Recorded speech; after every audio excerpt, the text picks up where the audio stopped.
नमस्कार सभी भैया दीदी का स्वागत है सोहर में। आज हमारा गीत जा रहा है सोहर है। बीवी मिल गई काली और पति रूठ गए। सभी लोग सोचते हैं कि हमारी बीवी सुंदर मिले, भले अपना करिए कौआ रही हैं लेकिन बीवी सुंदर मिले। तो आइए भैया कैसे सुंदर मिली हैं। काली बीवी क्या कह रही हैं, क्या कर रही हैं। सेजिया पे बैठी धना सोचई हो तरहिया, निहारई हो तरहिया, निहारई हो। साकी बीती गए सजावा से, सवेरवा तपिया नाही आवई हो से जरिया नाही आए न हो।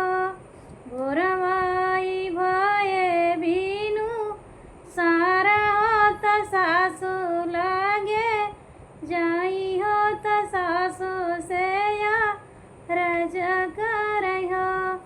सासू का मन कसूर हमस भावा हो त पिया नाही आमई हो त पूता तोहर नहीं बोलै हो।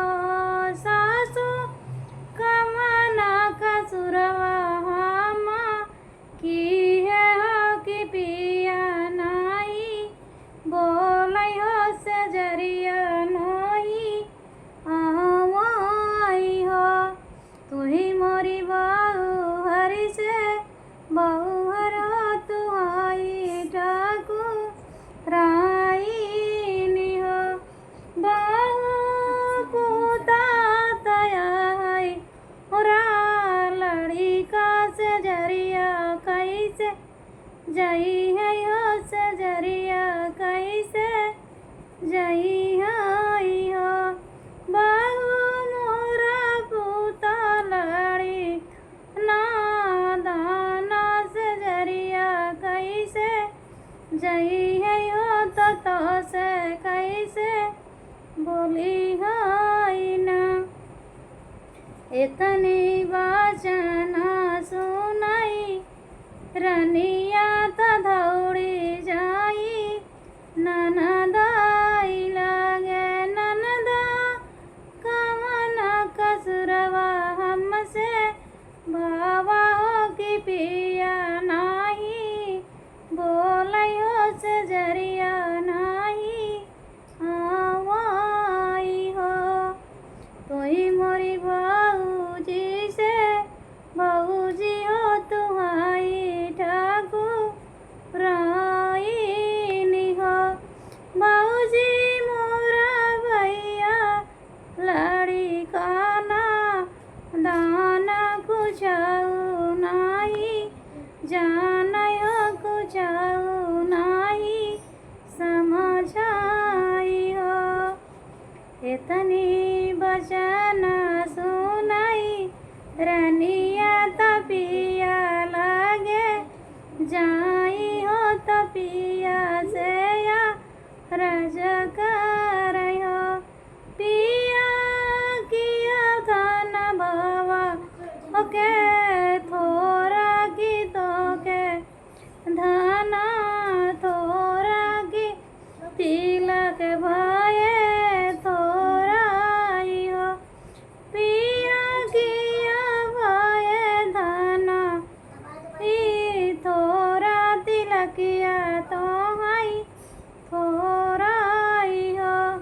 पिया कौने गुना रूठा ल्या से जरिया तू नाही आवा, रतिया तू नाही अवला रतिया हो। इतनी बचना सुनाई पियावा होत बड़ा मूसा, काई बोलै बड़ा आठी लाई बोलै हो। नहीं धान हमारे यहाँ थोड़ा होता नहीं होती, लका थोड़ा नहीं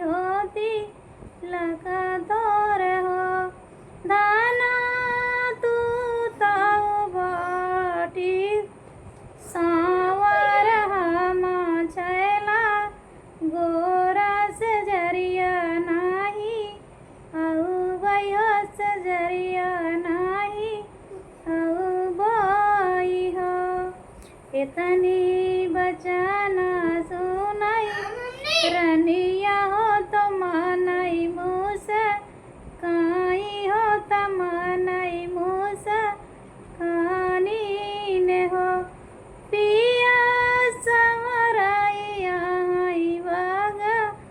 वाना पूजना करा दिन रात हो तपू जत तू हैना पिया समरातया है बग वाना तमोहे तीनौ लोके तमोहे तीनौ लोके हो। तो आप सबको ये कैसा लगा गीत आप लोग कमेंट में ज़रूर बताना। जय श्री कृष्ण, राधे राधे।